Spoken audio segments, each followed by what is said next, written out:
কাইয়ুমপুর গ্রাম। সেই গ্রামে বাস করত আক্কাস ও বাবু।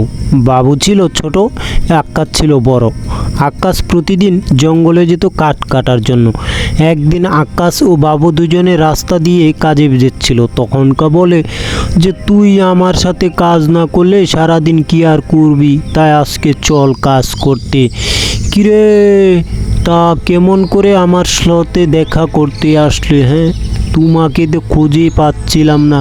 তুমি কোথায় গিয়ে লুকিয়েছিলে? হ্যাঁ, ওদিকে তো জঙ্গলের কাঠ, আগে কাঠ, তারপর না হয় আমার সাথে দেখা কর। কোনো টেনশন নাই, আমি টাকা দেব, চিন্তা কোনো কারণ নেই। তারপরের দিন বড় ভাই আক্কাস জমিতে মাটি কুড়তে গেল। মাটি কুড়তে কুড়তে সে ক্লান্ত হয়ে সেখানেই অনেকক্ষণ বসে থাকে। তারপর ছোট ভাই বাবু সেও পাথর ভাঙে। পাথর ভাঙতে ভাঙতে ছোট ভাই বাবু ক্লান্ত হয়ে এক গাছের ডালের নিচে বসেছিল। অনেকক্ষণ বসে থাকার পর সে আবারও সেই পাথর ভাঙতে লাগলো। ও পরিশ্রমে ক্লান্ত, তাই সে আর করতে ভাল লাগছে না। তারপর বড় ভাই আক্কাস বাড়িতে গেল। কিরে আক্কাস, তোর দেখি কোনো খবর নেই, তা আমার টাকার কি খবর? চিন্তা করো না, দিয়ে দেব তোমার টাকা। কত টাকা পাবে? হ্যাঁ, সেটা আমি আগামীকাল দিয়ে দেব। তারপর, তুই কোনো চিন্তা করিস না বাবা, আমি তোর জন্য আছি। তুই এবার খেয়ে তারপর শুয়ে পড়, কোনো চিন্তা করিস নে। আমি তোর পাশে আছি, দোয়া দিয়ে দিলাম, সমস্যা নেই।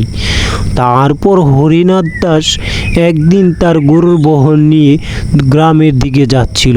সে ভাবলো, একটু গ্রামটাকে দেখি। কিরে, তোর যে দলিল আমার নামে করা আছে সেটা তুই একবার দেখেছিস? তাহলে জমি জমি করিস, সেটা তো আমার কাছে তুই বিক্রি করে দিয়েছিস। এই তার প্রমাণ। আমি আর তোকে কি বলবো? এবার একটু গেলাম। কি হলো, তুমি এমন সারাদিন কাউ কাউ করলে হবে? তা তুমি কি ভাবছো? তোমার জমিটা কিন্তু আমার নামে। কিরে হতচ্ছাড়া, এখনো তোর কাজ শেষ হলো না? হ্যাঁ, ওদিকে আরও কত কাজ বাকি আছে। তোর দেখি এখনো নাকের ডগায় গুনগুনি চলছে। তারপর মতলব ও তার বউ দুজনে মন্দিরে গিয়ে অনেকক্ষণ ভগবানের পুজোয় বসে থাকে।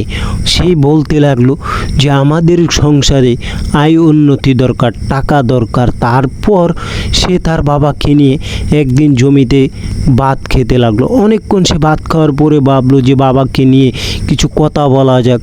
সে তারপর তার বাবা কিছুতেই তার কথাতে রাজি ছিল না, কারণ সে অবলা কথাবার্তা বলতো যেগুলা বাবা মেনে নিচ্ছিল না।